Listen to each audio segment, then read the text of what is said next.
Hello friends, NCERT learning की में आपका बहुत बहुत स्वागत है। इस वीडियो में हम लोग करेंगे भारत एक खोज का चैप्टर जो है, चैप्टर नंबर है या सिंधु घाटी सभ्यता, चैप्टर नंबर 3 है। इसमें हम लोग करेंगे प्राचीन भारत में जीवन और कर्म। ठीक है, तो इससे पहले का जो पार्ट है वो मैंने करा चुकी हूँ। भारत एक खोज का सिंधु घाटी सभ्यता की खोज कैसे हुई थी और सिंधु घाटी सभ्यता की खोज कैसे हुई थी, तो ये एक संजोगवश हुई थी। और हमारे जो ग्रंथ हैं और पुराण हैं उसके बारे में हम लोगों ने किया था कि हमारी जो भारतीय संस्कृति है वह 4 वेदों पर आधारित है। और वेदों के साथ साथ जो है कि पुराण है और महाकाव्य में रामायण महाभारत के बारे में हमने जाना, और गीता जो कि एक महाकाव्य है उसके बारे में जाना। अभी यहाँ पे हम देखेंगे प्राचीन भारत में जीवन और कर्म। जो प्राचीन भारत है, जो पहले का हमारा भारत है, उसमें जो जीवन था वो कैसा था और कर्म की क्या परिभाषा थी। बुद्ध के समय से पहले का वृतांत हमें जातक कथाओं में मिलता है। ठीक है, बुद्ध के समय से पहले का वृतांत, जो बुद्ध है गौतम बुद्ध, जिसके बारे में सभी लोग पढ़ते हैं, मीन्स की लगभग हर एक कक्षाओं में ये पढ़ाया जाता है। महात्मा बुद्ध के बारे में वृतांत हमें जातक कथाओं में मिलता है। इन जातक कथाओं का वर्तमान रूप बुद्ध के कुछ समय बाद का है। ठीक है, ये जो जातक कथाएं हैं उसमें जो है कथाओं का वर्तमान रूप जो है बुद्ध के कुछ समय बाद का है। जातक कथाओं में उस समय का वर्णन है जब भारत की 2 प्रधान जातियां द्रविड़ और आर्यों का अंतिम रूप से मेल हो रहा था। मीन्स कि गौतम बुद्ध से पहले का जो जीवन था उसका वर्णन मिलता है हमें जातक कथाओं में। जैसे कथाओं और कहानियों की जो पुस्तकें होती हैं, उसी तरह से जातक कथा नाम की जो पुस्तक है उसमें हमें वर्णन मिलता है भारत के द्रविड़ और आर्यों के बारे में। कहा जा सकता है कि जातक पुरोहित या ब्राह्मण परंपरा तथा क्षत्रिय या शासक परंपरा के विरोध में लोक परंपरा का प्रतिनिधित्व करते हैं। ग्राम सभाएं एक सीमा तक स्वतंत्र थी। जो ग्राम सभाएं थी वो एक सीमा तक स्वतंत्र थी। आमदनी का जो मुख्य जरिया था वो लगान था। माना जाता था कि जमीन पर लगाया जाने वाला कर उत्पादन में राजा का हिस्सा है। मीन्स कि ये कहा जाए कि जो ग्राम सभाएं थी उनके पास जो जमीन थी जिसपे वो खेती करते थे या कुछ भी उत्पादन करते थे, तो ये माना जाता था कि राजा का उसमें हिस्सा है। उसका भुगतान हमेशा तो नहीं पर अक्सर गल्ले या पैदावार की शक्ल में किया जाता था, लेकिन इस पे कोई पाबंदी नहीं थी। मीन्स कि जो भी ये भुगतान होता था इस पे कोई पाबंदी नहीं थी कि इतना हमें हिस्सा देना ही है। लोग अपनी खुशी से जो है कि राजा को देते थे। यह कर उपज के 6ठे भाग के करीब होता था। मीन्स की गांव के लोगों के पास जो उपज होती थी उसका 6ठा भाग जो है वो राजा को देते थे। राजनीतिक, और यहाँ पे और देखेंगे हम, यह जो सभ्यता थी मुख्य रूप से कृषि केंद्रित थी। मीन्स कि पहले की जो भारत की जो सभ्यता थी वो कृषि केंद्रित थी। इसकी बुनियादी इकाई जो है स्वशासित गांव थे। राजनीतिक और आर्थिक ढांचा इन्हीं ग्राम समुदायों से बनाया जाता था, जिन्हें 10-10 और 100-100 के समूह में बांट दिया जाता था। यहाँ पे हम देखेंगे जातकों के वर्णनों से एक खास तरह का विकास उभर कर सामने आता है। यह विशेष दस्तकारियों से जुड़े लोगों की अलग बस्तियों और गांवों की स्थापना थी।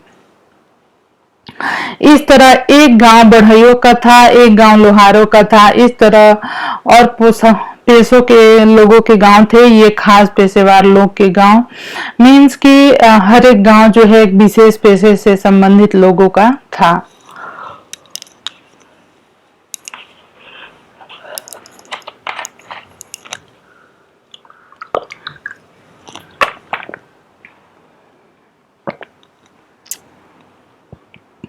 आमतौर पर शहर के पास जो बसे होते थे गांव, शहर में उनके विशेष उत्पादनों की खपत हो जाती थी। जो गांव शहर के पास बसे हुए थे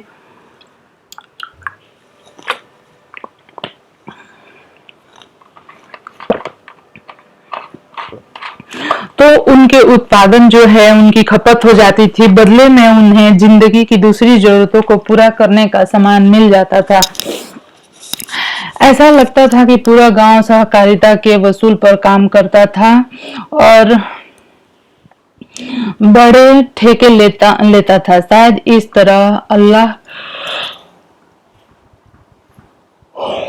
इस तरह अलहदा रहने और संगठित होने से जाति प्रथा का विकास और विस्तार हुआ होगा। जातकों में सौदागरों की समुद्री यात्राओं के हवाले भरे हुए हैं। जो जातकों के सौदागर होते हैं, ठीक है, जातकों में सौदागरों की समुद्री यात्राओं के हवाले भरे हुए हैं। कथा जातक जो थे, मीन्स की जो ये पुस्तकें थी, इसमें जो है समुद्री यात्रा करके जो व्यापारी थे वो एक देश से दूसरे देश जाते थे। सूखे रास्तों से रेगिस्तान को पार करके भौड़च के पश्चिम बंदरगाह और उत्तर में गंधार और मध्य एशिया तक कारवां जाया करते थे।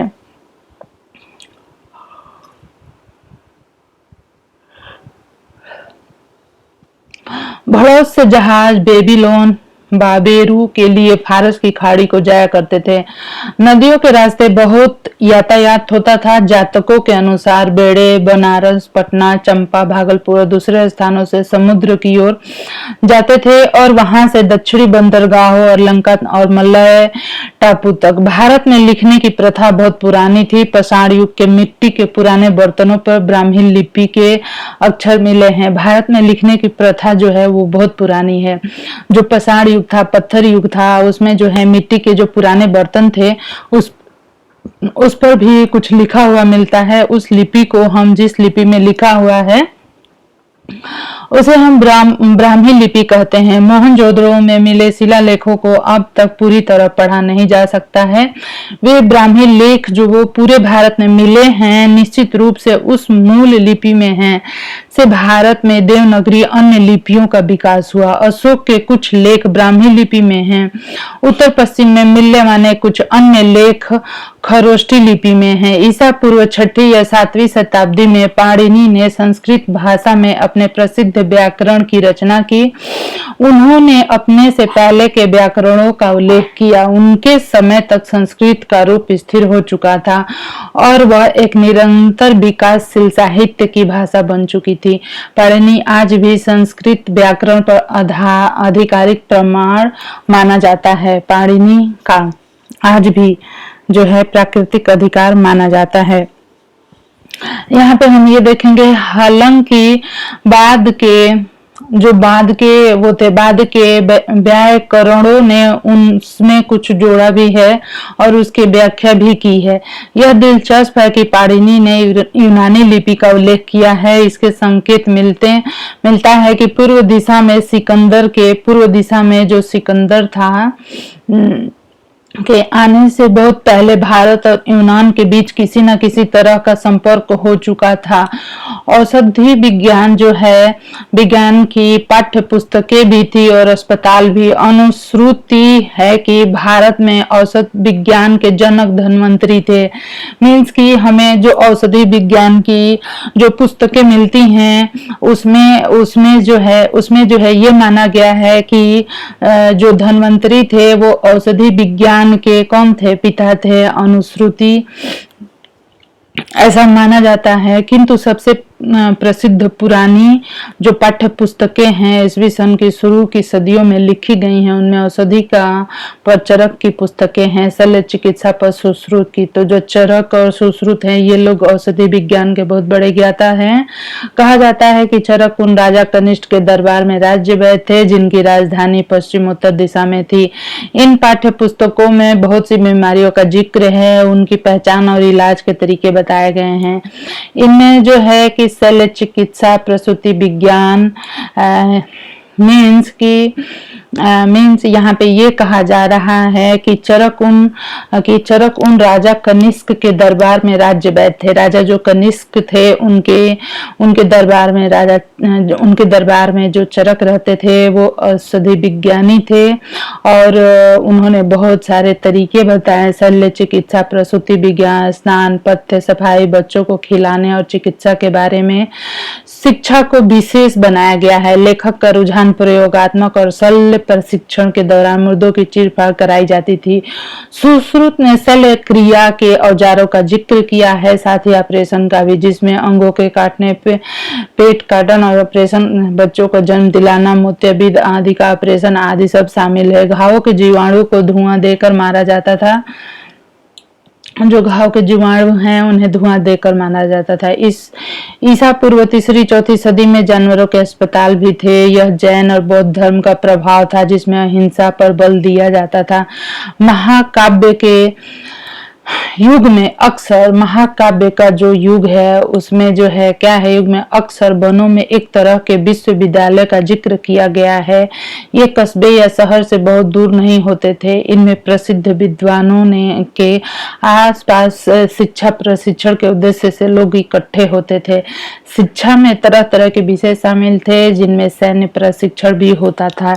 इन वन आश्रमों को इसलिए पसंद किया जाता था क्योंकि यहाँ शहरी जीवन के आकर्षणों से बचकर विद्यार्थी के लिए नियमित और ब्रह्मचर्य जीवन का बिताना संभव होता था। कुछ वर्ष तक यहाँ प्रशिक्षण के बाद उनसे अपेक्षा की जाती थी कि वे वापस लौटकर गृहस्थ और नागरिक जीवन बिताएं। इन वन प्रशिक्षणालयों में प्राय छोटे छोटे गुट रहते थे, जो कि इस बात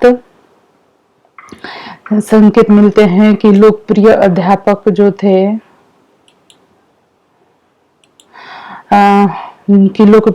बड़ी संख्या में विद्यार्थियों को आकर्षित करते थे। बनारस जो है हमेशा से शिक्षा का केंद्र रहा है। बुद्ध के समय में भी वह प्राचीन केंद्र माना जाता था, किंतु उत्तर पश्चिम में आधुनिक पेशावरों के पास एक प्राचीन और प्रसिद्ध विश्वविद्यालय तक्षशिला था। वह विश्वविद्यालय विशेष रूप से विज्ञान, चिकित्सा, शास्त्र और कलाओं के लिए मशहूर था और भारत के दूर दूर के हिस्सों से लोग यहाँ आया करते थे। तक्षशिला का स्नातक होना सम्मान और विशेष योग्यता की बात समझी जाती थी। जो चिकित्सक यहाँ के आयुर्विज्ञान में विद्यालय से पढ़कर निकलते थे उनकी बड़ी कद्र होती थी। उनकी बहुत ही ज्यादा कद्र होती थी। जो यहाँ से पढ़ के निकलते थे उनकी बहुत कद्र होती थी। कहा जाता है जब कभी बुद्ध बीमार पड़े तो उनके भक्त इलाज के लिए एक मशहूर चिकित्सक को बुलाते थे जो तक्षशिला का स्नातक था। ईसा पूर्व 6ठी शताब्दी के महान व्याकरण पाणिनि ने भी यही शिक्षा पाई थी। इस तरह तक्षशिला बुद्ध से पहले ब्राह्मण शिक्षा पद्धति का विश्वविद्यालय था। ठीक है। बौद्ध काल में यह बौद्ध ज्ञान का भी केंद्र बन गया था। सारे भारत और सीमा पार से बौद्ध विद्यार्थी यहाँ खींचे चले आते थे। यह मौर्य साम्राज्य के उत्तर पश्चिमी सूबे का मुख्यालय था। उस सुदूर अतीत के भारतीय कैसे थे? हमारे लिए इतने पुराने और हमसे इतने भिन्न समय के बारे में कोई धारणा बनाना कठिन है। फिर भी हमें जो जानकारियां उपलब्ध है उसके आधार पर एक धुंधली तस्वीर उभर कर सामने आती है। वे खुले दिल के, आत्मविश्वासी और अपनी परंपराओं पर गर्व करने वाले लोग थे। रहस्य की खोज में हाथ पांव मारने वाले, प्रकृति और मानव जीवन के बारे में बहुत से प्रश्न से भरे, अपनी बनाई हुई मर्यादा और मूल्यों के महत्व देने वाले, पर जीवन में सहज भाव से आनंद लेने वाले और मौत का लापरवाही से सामना करने वाले लोग थे। ठीक है। यहाँ पे हम लोग महावीर और बुद्ध के बारे में थोड़ा सा जानेंगे। जो जैन धर्म है, ठीक है, जैन धर्म है और बौद्ध धर्म है, दोनों वैदिक धर्म से कट कर अलग हुए थे। ठीक है। जो जैन धर्म है और जो बौद्ध धर्म है दोनों वैदिक धर्म के ही पहले हिस्सा हुआ करते थे और उनकी शाखाएं थी।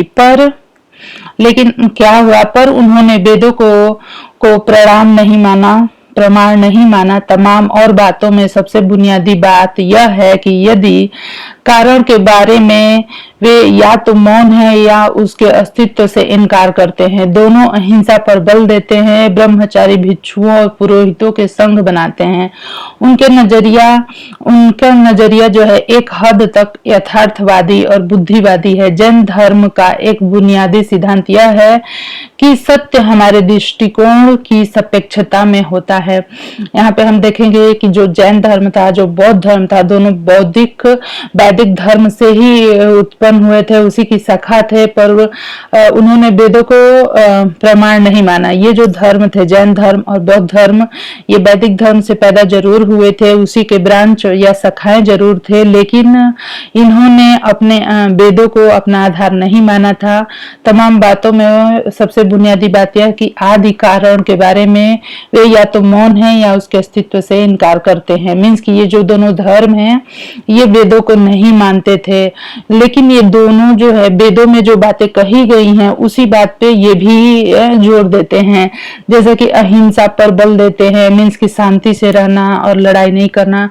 ब्रह्मचारी भिक्षु और पुरोहितों के संग बनाते हैं, जैसा कि वेदों में भी है। उनका नजरिया एक हद तक यथार्थवादी और बुद्धिवादी है। जैन धर्म का जो बुनियादी सिद्धांत है उसमें है कि सत्य की सापेक्षता में होता है। इससे जीवन और विचार में तपस्या के पहलू पर बल दिया गया है। जैन धर्म के जो संस्थापक थे महावीर थे। जैन धर्म के जो संस्थापक थे महावीर और बुद्ध समकालीन थे, दोनों क्षत्रिय थे। बुद्ध की मृत्यु ईसा पूर्व 544 में 80 वर्ष की आयु में हुई, तभी बौद्ध संवत शुरू हुआ। इतिहासकार ने बाद में तारीख यानी ईसा पूर्व 487 दी।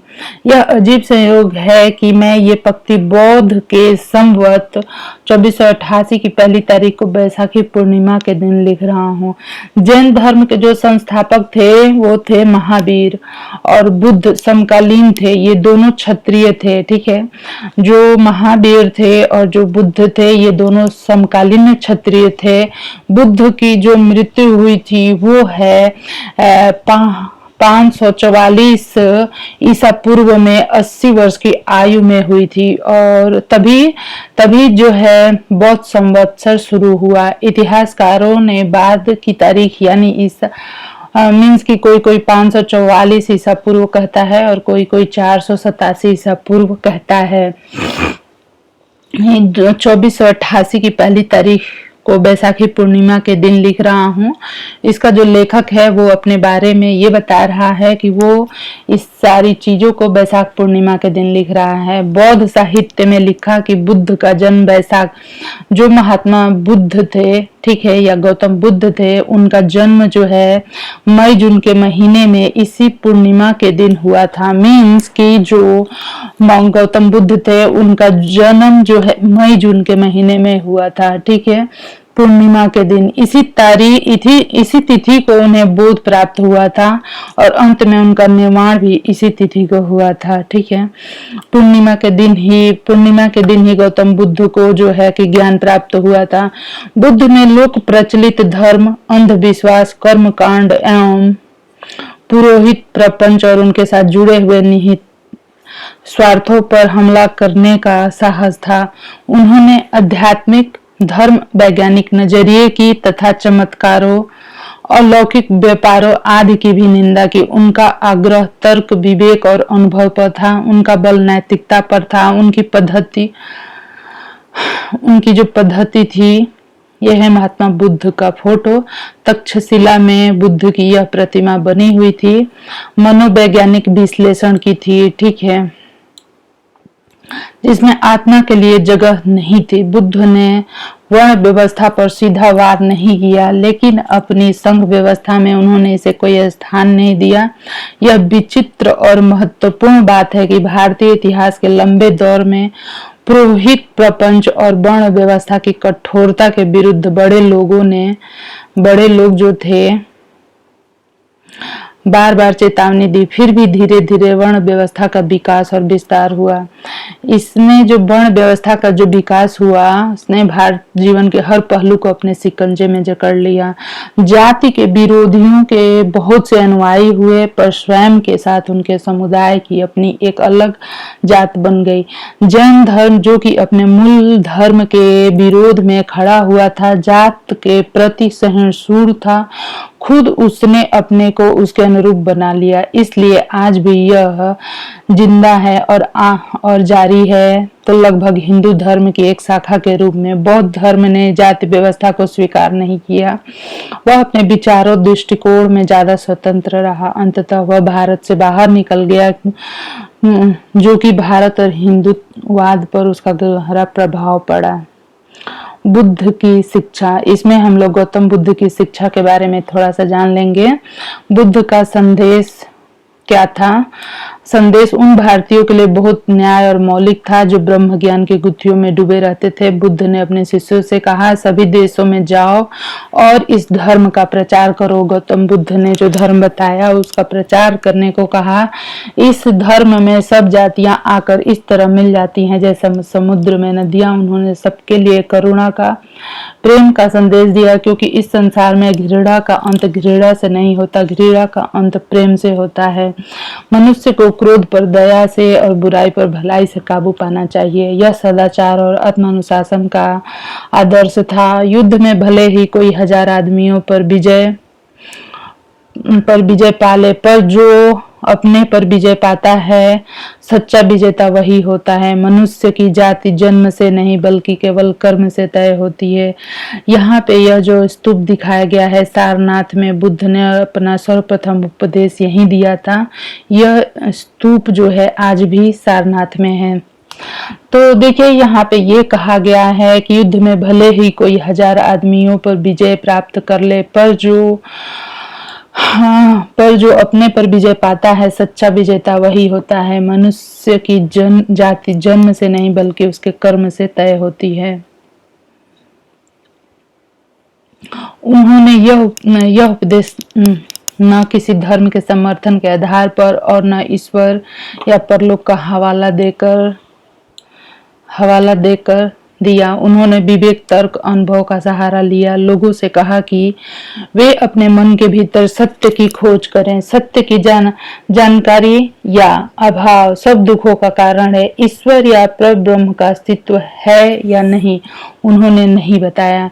मीन्स कि यहाँ पे कहा जा रहा है कि गौतम बुद्ध ने ये कभी नहीं बताया कि परब्रह्म का अस्तित्व है या नहीं, उन्होंने नहीं बताया। वे न उसे स्वीकार करते न इनकार। यहाँ जानकारी संभव नहीं है, वहाँ हमें निर्णय नहीं देना चाहिए। इसलिए हमें अपने आप को उन्हीं चीजों तक सीमित रखना चाहिए जिन्हें हम देख सकते हैं, जिनके बारे में हम निश्चित जानकारी हासिल कर सकते हैं। मीन्स कि जो उन्होंने विवेक, तर्क, अनुभव का सहारा लिया और लोगों से कहा कि वे अपने मन के भीतर सत्य की खोज करें। मीन्स कि जो गौतम बुद्ध थे वो ये बताना चाह रहे थे कि आप अपने मन के भीतर सत्य की खोज करो कि, और ईश्वर के बारे में उन्होंने ना हाँ कही ना कही। मीन्स कि ये निर्णय जो है उन्होंने लोगों पे छोड़ दिया। मीन्स धर्म का प्रचार तो किया उन्होंने, लेकिन उस धर्म को मानना या नहीं मानने का निर्णय उन्होंने लोगों पे छोड़ दिया। उस पे कोई शिकंजा नहीं कसा। बुद्ध की जो पद्धति थी, मनोवैज्ञानिक विश्लेषण की पद्धति थी, इस बात की जानकारी हैरत में डालने वाली है कि अधुनातन वैज्ञानिकों के बारे में उनकी अंतर्दृष्टि कितनी गहरी थी। जीवन में वेदना और दुख पर गौतम बुद्ध में बहुत बल दिया गया है। जीवन में जो वेदना है,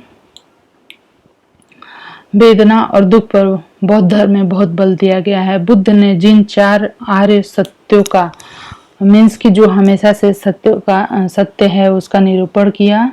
उसका संबंध दुख का कारण, दुख के अंत की संभावना है, उससे समाप्त करने के उपाय से है। दुख की इस स्थिति के अंत से निर्वाण की प्राप्ति होती है। बुद्ध का मार्ग मध्यम मार्ग था। यह अतिशय भोग और अतिशय तप के बीच का रास्ता है। अपने शरीर को कष्ट देने के अनुभव के बारे में उन्होंने कहा, जो व्यक्ति अपनी शक्ति खो देता है वह सही रास्ते पर नहीं बढ़ सकता। यह मध्यम मार्ग आर्यों का अष्टांग मार्ग था। सही विश्वास, सही आकांक्षा, सही वचन, सही आचरण जीवन होनापन का सही ढंग, सही प्रयास और सही विचार और सही आनंद। बुद्ध ने अपने शिष्यों को वही बातें बताई जो उनके विचार से वे लोग समझ सकते थे, के अनुसार आचरण कर सकते थे। कहा जाता है कि एक बार उन्होंने अपने हाथ में कुछ सूखी पत्तियां लेकर अपने प्रिय शिष्य आनंद से पूछा कि उनके हाथ में जो पत्तियां हैं उसके अलावा भी कोई है या नहीं। आनंद ने उत्तर दिया, पतझड़ की पत्तियां सब तरफ गिर रही हैं और वे इतनी हैं कि उनकी गणना नहीं की जा सकती। तब बुद्ध ने कहा, इसी तरह मैंने तुम्हें मुट्ठी भर सत्य दिया है, किंतु इसके अलावा कई हजारों और सत्य ऐसे हैं जिनकी गणना नहीं की जा सकती। गौतम बुद्ध के बारे में एक कथा है।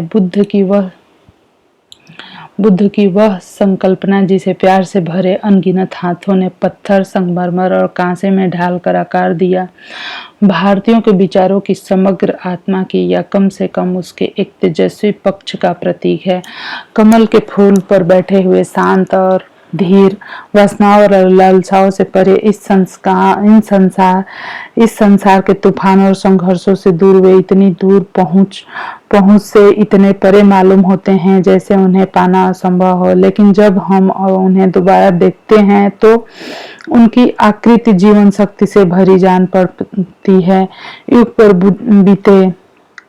युग पर युग बीतते जाते हैं पर बुद्ध हमसे बहुत दूर नहीं मालूम होते। उनकी वाणी हमारे कानों में धीमे स्वर से कहती है, हमें संघर्ष से भागना नहीं चाहिए बल्कि शांत दृष्टि से उसका मुकाबला करना चाहिए। जीवन में विकास और प्रगति के और बड़े अवसर को देखना चाहिए। बुद्ध के बारे में सोचते हुए आज भी हम एक जीती जागती थरथराहट पैदा करने वाली अनुभूति से गुजरते हैं। उस राष्ट्र और जाति के पास निश्चय ही समझदारी और आंतरिक शक्ति की गहन संचित निधि होगी जो ऐसे भव्य आदर्श को जन्म दे सकती है। मीन्स कि हमारी भारतीय संस्कृति की बात हो रही है कि वो संस्कृति, वो राष्ट्र, ठीक है, बुद्ध के बारे में सोचते हैं। मीन्स यहाँ पे ये कहा जा रहा है कि बुद्ध के बारे में सोचते हुए आज भी हम एक जीती जागती थरथराहट पैदा करने वाली अनुभूति से गुजरते हैं। मीन्स कि बुद्ध के बारे में जो भी सुनता है वो जो है उसे जो है एक अलग तरह की अनुभूति होती है। तो यहाँ पे यह कहा जा रहा है कि भारत का जो प्राचीन जीवन था वो ऐसा था, और ये भी कहा जा रहा है कि जो राष्ट्र जिसके पास ऐसे समझदारी और आंतरिक शक्तियों से संचित जो ऐसे लोग हैं वही उसकी जो है असली निधि, सबसे बड़ा धन है। और वो आदर्श और इस भारतीय संस्कृति को बहुत महान बताया जा रहा है क्योंकि जो है जिस संस्कृति में बहुत ज्यादा समझदारी और निश्चय प्रवृत्ति, आंतरिक शक्ति होगी, वही जो संस्कृति है कि ऐसे लोगों को जन्म दे सकती है। ठीक है। चंद्रगुप्त या चाणक्य, मौर्य साम्राज्य की स्थापना। यहाँ पे हम लोग जो दूसरा वीडियो करने वाले हैं, दूसरा नहीं इसी वीडियो में इसको करेंगे कि अभी तक हम लोगों ने महावीर और गौतम बुद्ध के बारे में जाना। नेक्स्ट हम जानेंगे चाणक्य और चंद्रगुप्त के बारे में। मौर्य साम्राज्य की स्थापना इन्होंने की थी। भारत में बौद्ध धर्म का प्रचार धीरे धीरे हुआ। मूल रूप से यह क्षत्रिय आंदोलन था। ठीक है, भारत में जो बौद्ध धर्म का प्रचार हुआ वो धीरे धीरे हुआ था। और आपको पता है कि जो महावीर थे और गौतम बुद्ध थे, ये लोग क्या थे? ये क्षत्रिय थे और शासक वर्ग और पुरोहितों के बीच संघर्ष का प्रतिनिधित्व करता था। पश्चिम उत्तर प्रदेश पर सिकंदर के आक्रमण से इस विकास को आगे बढ़ाने में विशेष मदद मिली और दो ऐसे विलक्षण व्यक्ति सामने आए जिन्होंने बदलती हुई परिस्थितियों का लाभ उठाते हुए अपनी मर्जी के मुताबिक ढाल लिया। ये थे चंद्रगुप्त मौर्य और उनके मित्र, मंत्री और सलाहकार चाणक्य।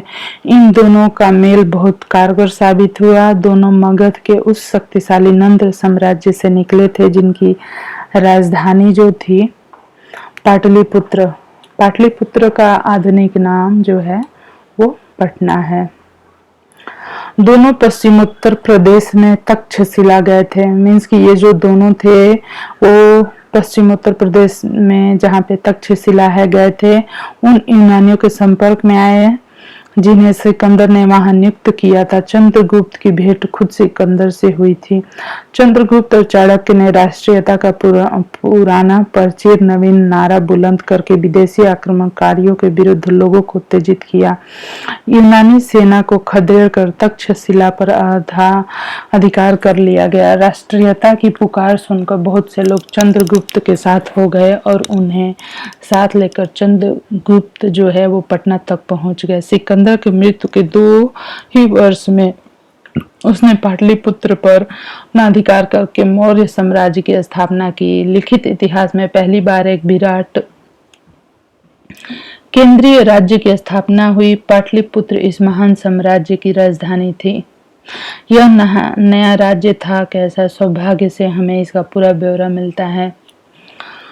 ठीक है, यहाँ पे हम देखेंगे भारतीय भी और यूनानी भी। एक विवरण सिल्यूकस के राजदूत मेगास्थनीज ने छोड़ा है।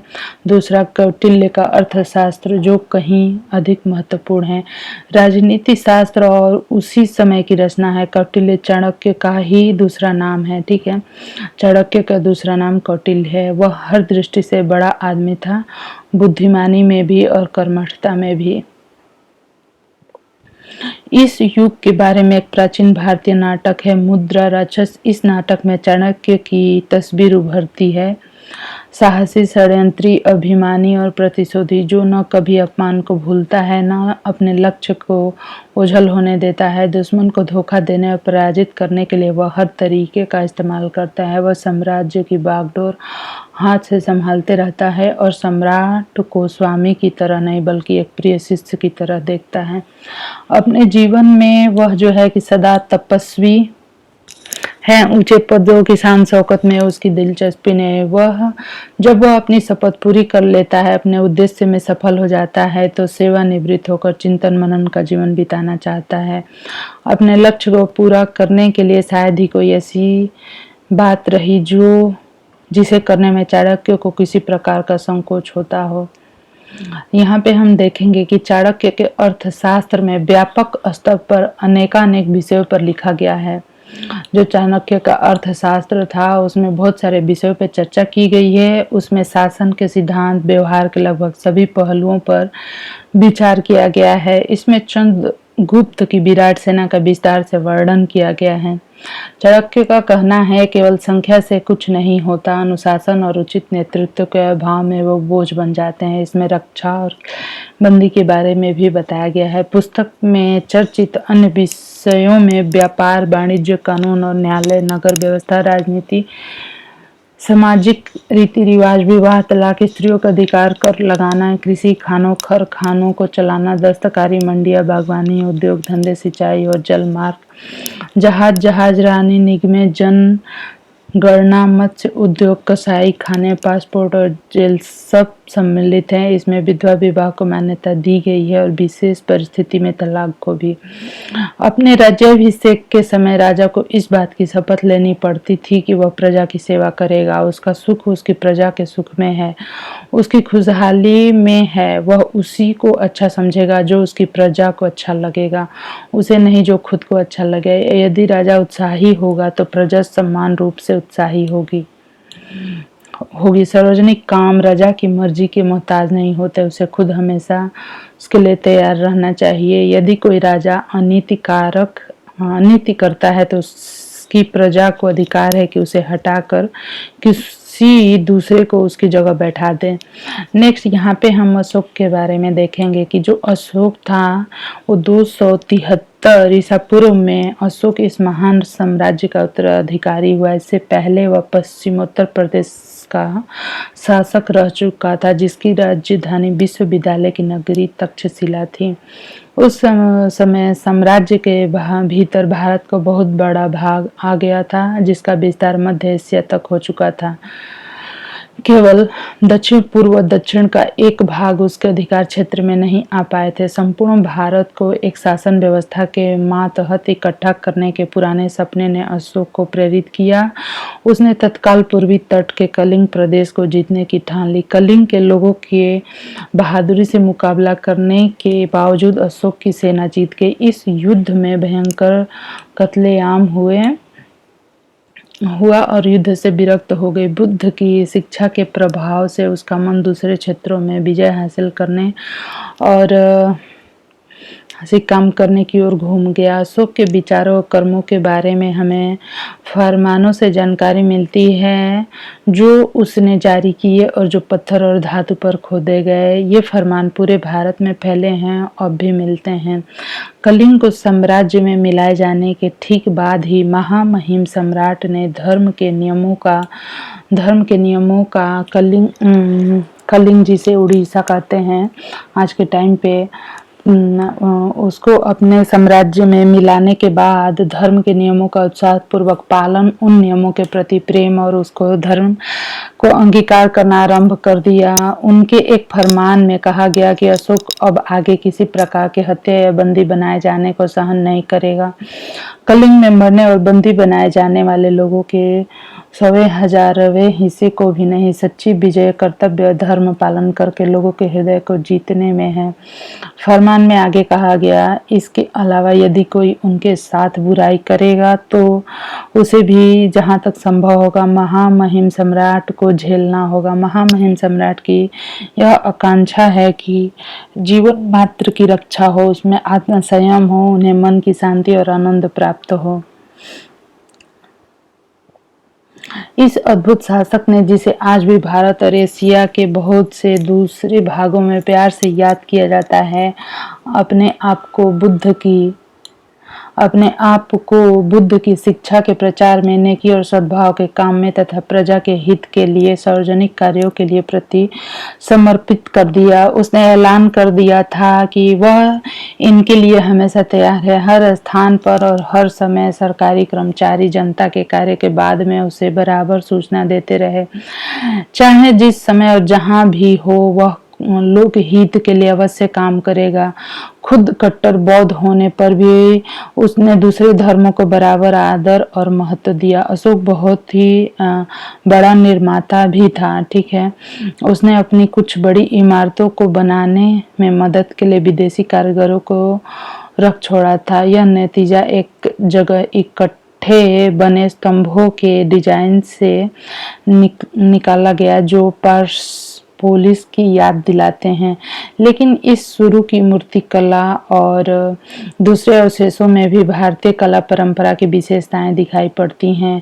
41 साल तक अनवरत शासन करने के बाद 232 ईसा पूर्व में अशोक की मृत्यु हो गई।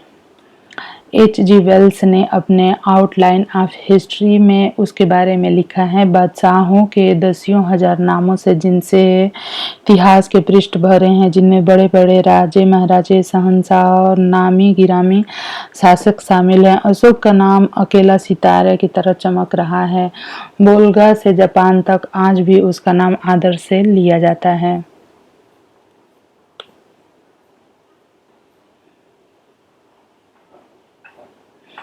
तो फ्रेंड्स, ये जो था हमारा चैप्टर का लास्ट था, भारत एक खोज में जो एक चैप्टर है सिंधु घाटी सभ्यता, उसमें हम लोग आगे पढ़ते गए कि सिंधु घाटी से लेके जो कि 1500 ईसा पूर्व मीन्स कि उसके जो समय जो हम निर्धारित करते हैं उसे ये प्रमाण मिलते हैं कि 2000 या 1500 ईसा पूर्व की यह सभ्यता है या फिर उससे भी पुरानी है।